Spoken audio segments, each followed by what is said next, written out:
Welcome to the official Erdos podcast, where we spend our non-productive time talking about drilling tech and getting the latest insight from industry leaders on our show. David is on vacation today with his beautiful family somewhere else, so it's just going to be me and our guest today. And our guest is a really fantastic, interesting, and talented individual that I'm really excited to interview and talk with today.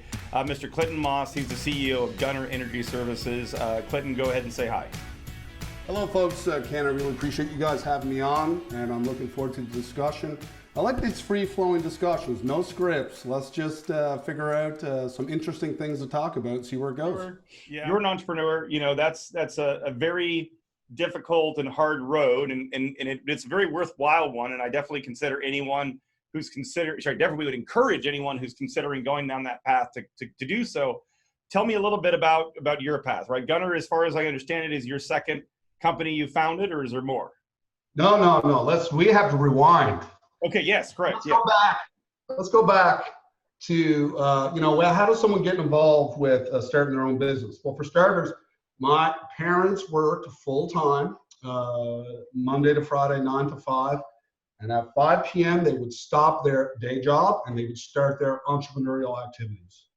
So I saw my parents do this my entire life, ever since I was a little boy until I left to go to university. They always encouraged us. And they always encouraged entrepreneurial spirit with me as well. Now, they knew it needed to be underpinned by education, by experience with various companies, et cetera, or that's one way. And they encouraged all that. But, right back when I was just 12 years old, I played bagpipes. A lot of people don't know I played bagpipes. I would go on the street and play bagpipes for money, like a busker. Then I had wait. Then I had to pay my way through university, I had a mobile French fry truck. And I would peel these potatoes and sell the French fries. I did whatever it takes. And, where I grew up in Newfoundland, there was not a lot of good paying jobs. So I tried to make my own job, and that's how I went about doing this. So, Marksman Ranging, which was the first oil field company that I started, okay, and Gunnar, the second oil field company that I started. This is like farther down the chain of entrepreneurial pursuits. Wow. So let me just make sure I get this right. Was it straight from the French fry truck to Marksman Ranging, or were there other little ventures in between? No. So it was from the French fry truck to Marksman Ranging. Okay, so the last business that I had when I was a teenager or early adulthood was messing around with this stuff while I was going to university.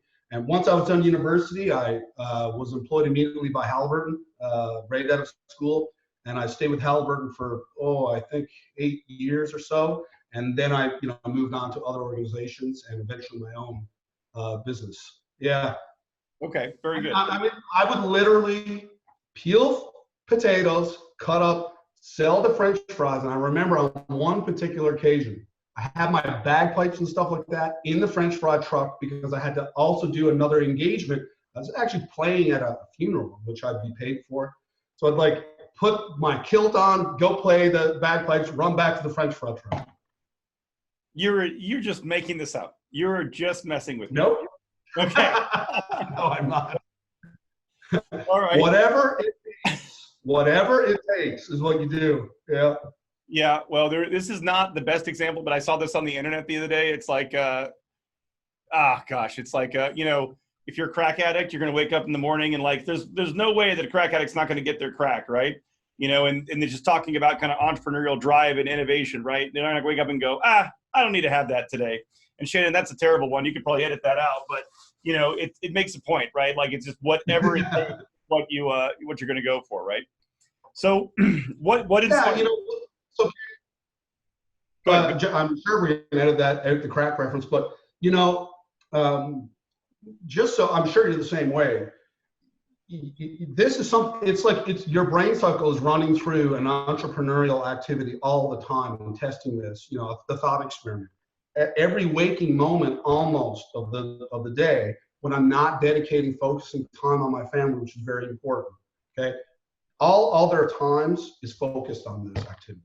And when you have that run with that firmware running on your brain, some amazing things that can happen. I'm not saying my particular case, but I'm trying. But certainly it permeates everything that we do. People that are entrepreneurs, it's almost like you're wired for it.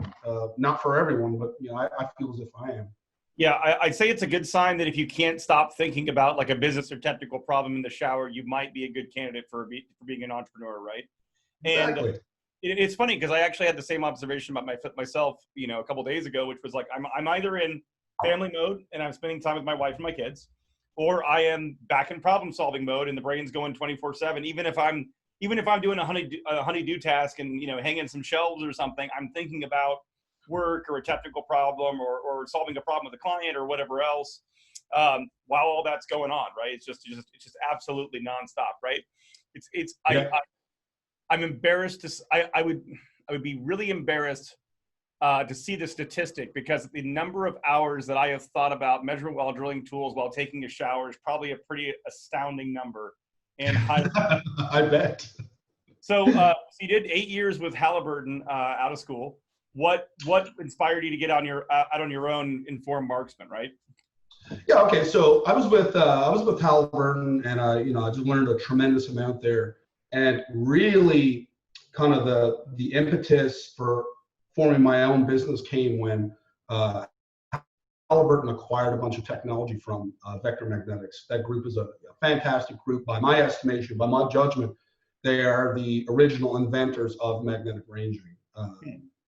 Certainly of active magnetic ranging. So I was able to interact with that group, and what I learned, the lesson that I learned was something that is incredibly complex, or at least at that point it seemed like it to me, incredibly complex, is this concept of magnetic ranging. You can break it down into bite-sized pieces, and you say, okay, well, what do you need to be able to tackle the development of magnetic ranging tools, for example? Well, you can look around the place, and they had physicists, electrical engineers, and mechanical guys. I said, okay, well, yeah, I can see how it's done. It is possible. It is not something that is beyond my ability to understand or comprehend. So when I decided to go out on my own, well, you know what you need to do. You need to put together a team, people smarter than yourself, smarter than myself. I just amalgamate, this amazing talent and work product. It's not necessarily mine. I guess my work product is piecing this all together, but it's not necessarily individual components of the technology. So I'd say if the majority of people at Erdos Miller were not smarter than me, we'd be in trouble. You surround yourself. Look, it's cliche, I guess, at this point. Some much greater minds than mine have said this, and I'm borrowing loosely from what they said. But you surround yourself by incredibly talented people, and if you're not learning something from them every day, you're hanging out with the wrong bunch of guys and gals.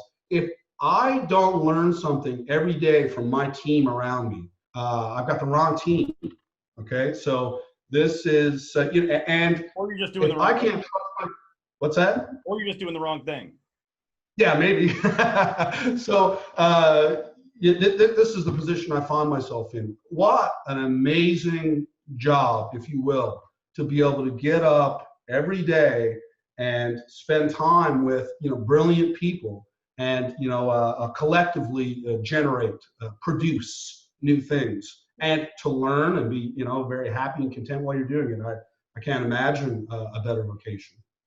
I have a big software background, and don't get me wrong, I love software and the web and iPhone apps and all this kind of stuff, right? But when you move into the realm of hardware, that's one of the things that gets me most excited, is just, you go beyond just one discipline, which may be software or IT, into needing, the electrical expertise and the physics expertise and math and firmware and AI and ML and everything else, right? And like mechanical engineers. And it's so rewarding to work with all those different disciplines and see the perspectives and then work together to build something physical that actually goes out in the world and does something, right? I could never be an entrepreneur personally that's just going for the next app, right? Like I want to build the iPhone and the app, right? Like that's just who I am, Yeah. But okay, so you got inspired by talking to Vector, right? You met those guys, right? And I guess Well, how did you make that leap, right? So they're talented. How do you decide, okay, they're talented, but I want to start? Oh, okay. So working at Vector, and we're with Vector, but I'm a Halliburton employee, and of course involved in this well control stuff because some of the technology that's used in magnetic ranging, which I'm sure we'll get into a little bit later. But what really drove the development was the requirement to more effectively manage the drilling of a relief well, and we can talk about that a little bit. But basically, my work at Halliburton and interaction with Vector brought me around these relief well applications. And inevitably, when you do this, you deal with well control groups. And these are the ladies and gentlemen that deal with the expression of hydrocarbons on surface and attempt to cap those wells or whatever the case may be. So I was doing a bunch of jobs and started working with Wild Well very closely. And a gentleman over there at Wild Well Control approached me and said, would you be interested in being a well control guy? And of course, that's very exciting for a younger guy. I thought that was great. So I did that. I took that leap and went to Wild Well Control. And that gentleman who hired me at Wild Well is now my business partner, Dan Eby. And it just hasn't. Anyways, so I'm at Wild Well, and we're planning relief wells or participating in relief wells, etc. And there is only one provider of the technology that is used. So something like 95% of relief wells have been drilled or have employed active magnetic ranging technology. The only provider at that point in time, when we're looking back now, 2010, between 2010 and 2012, was Halliburton. It was Vector, but now the technology was acquired by Halliburton. And I thought, well, this is the entrepreneurial spirit now. What, monopoly? I mean, that can't be. There's only one group that can do this. I mean, they can do it exceptionally well, but we need a competitive force, okay? We need to stress Halliburton with a competitor so that they get better, the competitor gets better, the customer is better served, and all stakeholders, because you're talking about relief wells. Okay, so all stakeholders, the population, governmental bodies, the environment, all better served. So, of course, this is Adam Smith's invisible hand, isn't it? That's the way that this is meant to work. So I saw an opportunity. There's a monopoly. There are no competitors, and I started my own company to address that. Right, and so that's a really key part, is being able to see an opportunity, see an opening, and then just work up the courage to go for it, right? Right. And it's interesting what you say about making a the existing incumbent better by having a new competitor, right? And everyone has to step up their game. Yeah, well, yeah, and I totally agree. A lot of times having a competitor is stressful, and I'm sure a lot of people will be like, man, it would just be great if I had no competitors and I just owned the market and blah blah blah blah. But I think the market is always ultimately underserved when when that happens, right? And we have competitors here in the NWD space, and there's one or two in particular that we really respect and enjoy having in the market with us, because I think it makes both of us better, right? Like when you have two or three really smart groups all competing and innovating and going, oh, holy crap, look at a new way to do this, right? I think it's just so much more when you have that type of competition. Now, maybe if you had a monopoly, you could get that by having competing teams internally, but that's just an entirely different conversation. Right. Just let me put some detail to that, how I approach competitive force. So like we were talking off camera, Ken, there is no, in business, it's up and downs. There's an ebb and flow. Every day you're not going to win, but you come back fighting harder the next day. Not physically, but just activities in business. Sometimes. So, never with me. Okay, so about a month ago, or no, 3 months ago now, I just want to give a little story, right? 3 months ago, I was set back. Something didn't go my way. I forget what it is now. It doesn't matter. And, you're driving home, and I'm driving home, and I'm stuck in traffic, and I say, what are you going to do? You're going to feel sorry for yourself, or are you going to fight back and do better? So I said, well, what is something that I can do that no one can prevent me from doing? they can't outmarket me. They can't, I guess, somehow push me aside. I can invent. No one can stop my mind. Okay. So on the way home, I thought, okay, I'm going to invent something right now. And I go through this process. I get back to my computer. I flesh it out. I submit a patent. And I'll be talking about that, coincidentally, that particular patent, today at the Geothermal Resource Council convention. Okay. So this is what you do. You never, ever, ever give up. Okay. As soon as you're set back, you just find another way to add value, to create, to advance your position. Okay. You just find another way. And then slowly but surely you proceed with growing confidence. This is how it's done. We never give up. You never back down. Yeah, no, I couldn't agree more. And, you know, I've had some personally really dark days as an entrepreneur, and to the point where, you know, I felt like quitting. I felt like giving up, right? And especially when you're in that dark spot and you try and look, you know, 3 or 6 months or a year down the line, you know, just from where you're at, what you want to get back to or grow into just seems impossible, right? But I mean, you know, I would just say that, you know, the way that I got out of that state and got things moving again was just starting, you know, at least for a short period of time, taking things just an hour at a time, day at a time, and just, you know, resolving to keep going and just not worrying about, okay, what is 3 months of, like, let's just get through today. Let's get through tomorrow. Let's get through Friday, right? And just keep going, right? So Yep. Marksman, you started that. You were inspired. You wanted to add competition to the market. You know, so Marksman's not independent anymore, right? So tell me a little bit about how that all kind of worked out and where that company is now. Yeah, so I started that group with two other gentlemen, Troy Merton and Sean St. Louis, and we're all ex-Halliburton guys, and, you know, buddies working in the field, all expert field operators, but none of us had done development before. But we knew what the product needed to be. So we started Marksman, we developed this technology, we funded it all ourselves, and we were successful. We ran the tools in the hole, and, you know, checked out. And very shortly after we had some success with field trials with our systems, Scientific Drilling International became interested. And we were able to then reach a deal with Scientific Drilling for them to acquire the Marksman entity and all of Marksman's technology. And so Scientific Drilling now, what's that? How long was Marksman around? I think we started Marksman in 2014 and sold it in 2015. Okay, so that's impressive. That's a very quick turnaround. Yeah, I think from the time that we started development to tools in the hole and proven up was less than a year. Nice. Yeah, it's a good timeline. That's impressive. Yeah, it's quick. It is quick, but the particular system, the particular type of ranging that we were pursuing, lended itself to that. There are more complex systems that one could design, and I'll say that, you know, we started initially development on a system that, like I said, is favorable for compressing timelines. Yeah, you're not always going to do that, but, you know, it was for cheap. It sounds like you're apologizing a little bit, but it also sounds like that's a good example of keeping it simple, stupid, right? Yeah.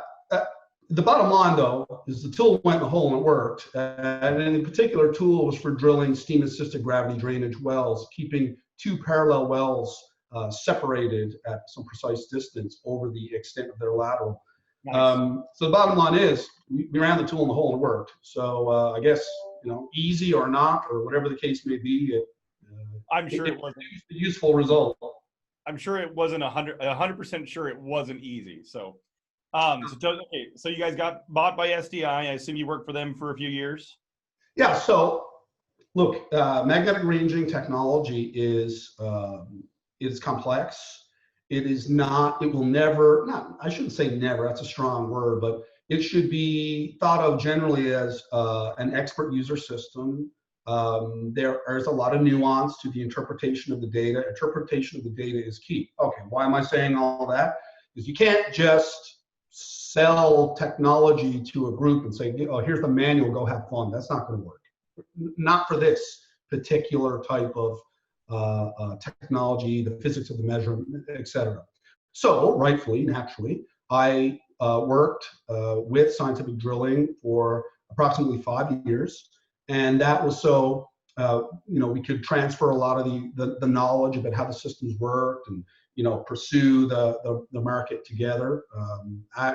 Obviously, with the person who designed the system or led the design and introduction of the system into the market. So yeah, I was there for a number of years doing that. Enjoyed my time there, but now moved on to other things. Cool. And so now Gunnar is your new venture, right? Yeah, correct. So as soon as I was done working with Scientific Drilling, amicably, I wish them all the best. But the minute that I could go back to some, vocational pursuit, I elected entrepreneurial path again, and decided to form a new business. That's Gunnar Energy Services. Yes, sir. And once you get a taste for entrepreneurship, it's hard to ever imagine not doing it or letting go. Yeah. It's quite addictive. So tell me about the name. What does Gunnar mean? Because I expected you to spell that Gunner and not Gunnar. Yeah. Okay. So I don't know. This is a long podcast, right? I've got time. Yeah. No, I'll try to compress it.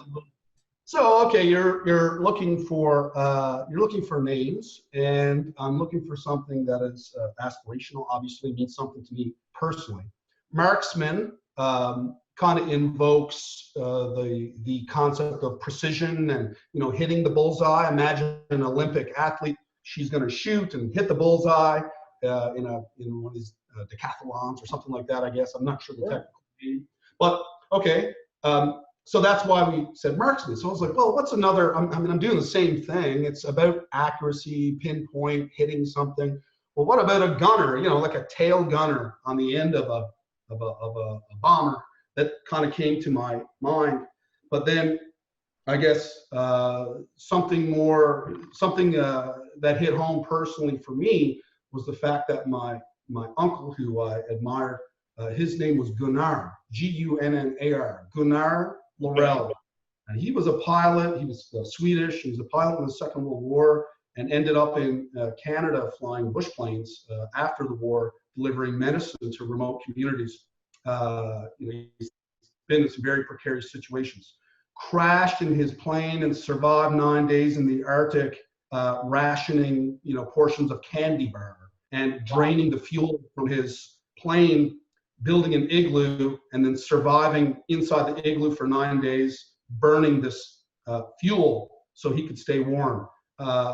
This guy was tough and resilient character. But if you talk to him, he was the nicest guy that you could ever talk to, but just tough as the hobs of hell, as we say it back home in Newfoundland. So, I admired his grit and determination. There's a play on, the marksman, the gunner thing. And I elected to call it Gunnar. Now, of course, you can see the colors, blue and yellow. This is kind of a Swedish thing there, throwback.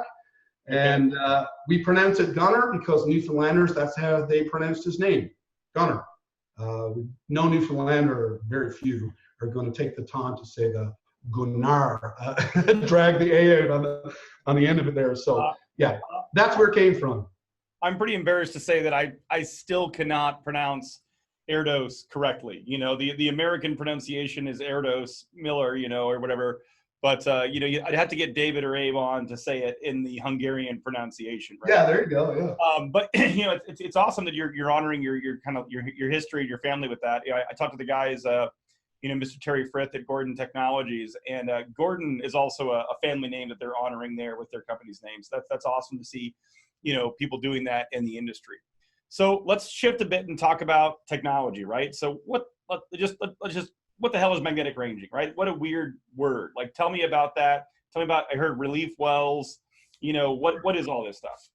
Okay, so let's break it down. First thing is, as you well know, Ken, if we're going to drill a well underneath the surface of the earth, any type of well, any orientation, we're determining its downhole position relative to back to the surface insection point, or surface spud point rather.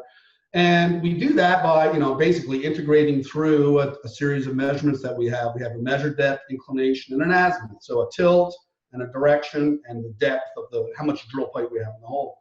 And each one of those dead reckoning navigation, right? Yeah, each one of those inputs, measured depth, has errors associated with them, small, albeit small, but they're cumulative. Every time you take a new measurement, you add up these errors. And if you drill a very long well, for example, you'll have huge errors. So the downhole positional certainty is such that you could think that you're in some certain orientation in space, northing, eastings, and depth, but actually you could be misplaced from that expected position by tens or hundreds of feet. So depending, well, I would say tens of feet, or it can get up to 100 feet or more. And we have to do this because the GPS, electromagnetic waves coming from space don't penetrate the ground, right? Otherwise, we'd be using those. Otherwise, we'd be, why can't you just use GPS? I wish we could. Okay, so they can't find the satellites. So we have these errors. Now, in most cases, these errors are tolerable. They're insignificant from a 10,000 foot view. It's not of any concern. But there are some applications that would call for precision, and there's some enhanced production techniques that call for enhancements in precision, and that is generally addressed by magnetic ranging. So what do we do with magnetic ranging? We're trying to determine the distance and direction from a downhole position to another downhole position relative to each other. Okay, I don't care about anything that happened before. Generally, I want to say, where am I relative to some other point in space right now? And so I kind of got an arrow and a target, right? Yeah, it's a vector. Yeah, that's all it is. So we've got a distance and direction to the target that we determine with these magnetic means. Now, what do we generally do? We either stay some certain distance away from a target, we intentionally avoid the target, we don't want to hit it, or we want to hit it, one of the three. And that's generally where magnetic ranging is employed. You want to hit something, you want to avoid something, or you want to stay some precise distance away.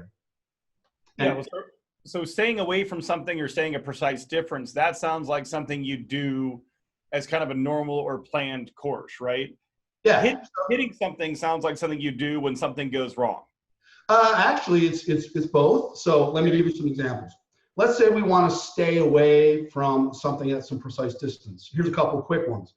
We do not want to violate some type of separation because let's say you have a well that's producing and drill another one. You don't want to get too close. There's anti-collision and separation rules that these companies have to avoid a catastrophic situation like a blowout. So we'll want to stay a minimum of, let's say, 50 feet away from something before we diverge to make sure we don't create an issue.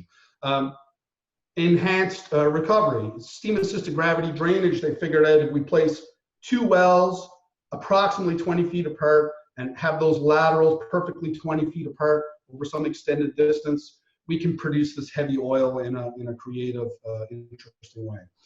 So that requires exact spacing. Now, what about when you want to intentionally hit something?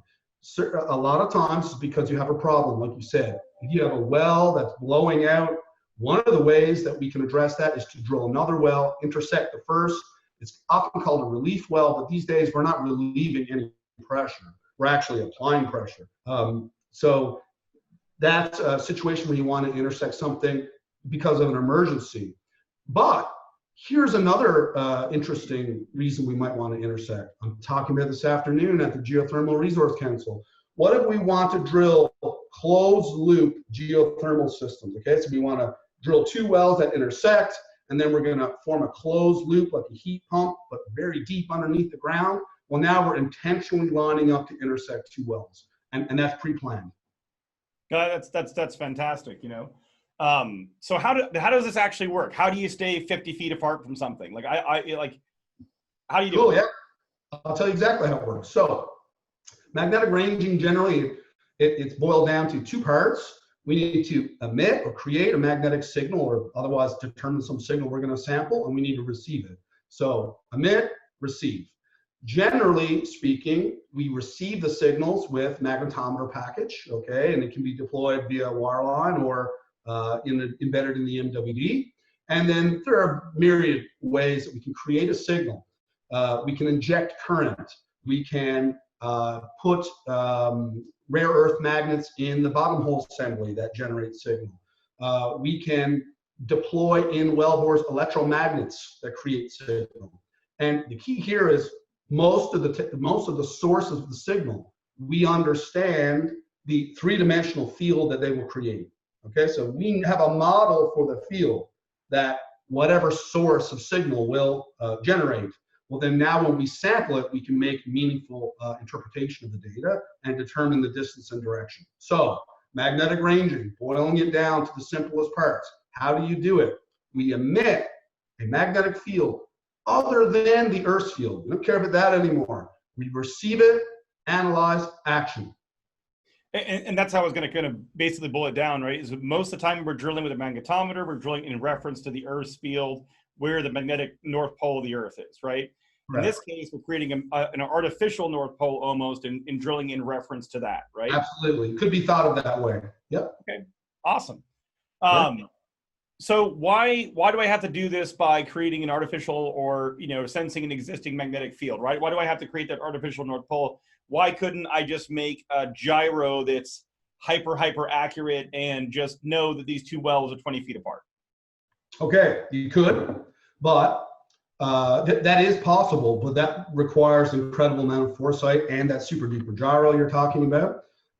And still, no matter how good the technology is, there are some errors. Now, imagine everyone knows about big blowout in the Gulf of Mexico. Okay, and if we just look at the approximate depths of all that, I think that when they intersect is something like 18,000 foot or 20,000, tens of thousands of feet. No matter how good your gyro is, it will have some inaccuracy.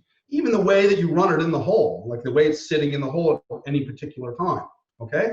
Now, at the depth of 20,000 feet, we need to be accurate. Imagine if I took off in a plane in Houston today and I was on the way to Austin, I'd probably cruise 15, 20,000 feet. Look down on the ground and imagine extending a drill stem and hitting something the size of a pot plate. Okay? You have no room. That is the first time anyone's ever given me that analogy, and that is very illuminating. Thank you. That's fantastic. That's your car. Okay, so just to put it in perspective, so how little the errors of the gyro, okay, they're cumulative. So even if you have the best gyro in the world, if it's off more by the size of a pie plate, it's not going to work. Yep. Don't hit it. Yeah, the way I actually, I found an analogy that works really well for me in my head is going back to ships, right? And so the dead reckoning navigation on a ship, we're going to say, okay, well, we went west for, at 30 knots for an hour, right? And then we went ahead and we went north at 20 knots for an hour, and here's our relative position, right? But there's going to be some error in there because the sea was fighting back a bit, and we turned, and, the engine wasn't quite operating at 20 knots. We were going about 18 points. I was in the middle of doing my ship analogy, so I'll just go back to start on that. Right? So the way this works for me really easily is to think of a ship, right, on the ocean. And so, if I'm navigating a ship and I don't have a GPS, right, so I'm on a ship, I'm going 30 knots west for an hour, and, I'm going to integrate that position, right, 30 knots, 1 hour, so, 30 nautical miles, right? And then if I go north for, at 20 knots for an hour, I should be, should have that, be able to triangulate that position, right? But there's a lot of things that add error there, right? Like the sea could be fighting me, pushing me back, slowing me down. My engine might not be perfectly efficient. I could spend some time turning, and so I might think that I could draw, a triangle, calculate the hypotenuse, and then know where I am, but I'm going to have some error in that, right? Now, if I could navigate in relation to a lighthouse, per se, on the shore, I could have a lot more accurate position to know exactly where I am. Because if I can see that lighthouse, I can use my instruments to range to that, if you will, right? And I can know what my position is a whole lot better. Now, the problem with the lighthouse is you got to be close to the shore. So what we use on the open ocean is actually our GPS, right? And we have that constant referential error to a very advanced GPS system, right? So, essentially, like, I think the easiest analogy for magnetic ranging is you've got this basically a downhole lighthouse, right? You're the ship, you're trying to navigate, and you've got this lighthouse underground that you can essentially see, but instead of an electromagnetic visible spectrum wave, it's a low frequency electromagnetic, it's really just a magnetic wave or magnetic field that you're picking up with a magnetometer, and that's what's seeing it, right? So exactly, it's a really neat analogy. We might need to cut some of this out because I got to tell a bunch of stories now. But yeah, yeah, I was going to ask you to go to the stories, and I think Shannon will allow us an extended podcast today. So I got some stories. Okay, so you're gonna think I made this up. It's like this guy's making it up. All right. Okay, so the lighthouse analogy is great. That's exactly the way it works. You have these errors that are cumulative, and you can drive them out. And I have to share this. So my great-great-grandfather, he owned a schooner that we call it in Newfoundland, and he would sail and then come back. And he would have to do all this by dead reckoning because this is 1800s. So what I did is... are you sure there weren't rockets that launched GPS satellites in the 1800s? No. Okay, all right. Not at that time. So, because I'm such a nerd with this stuff, I acquired all the old instruments that they would use in the 1800s to do this.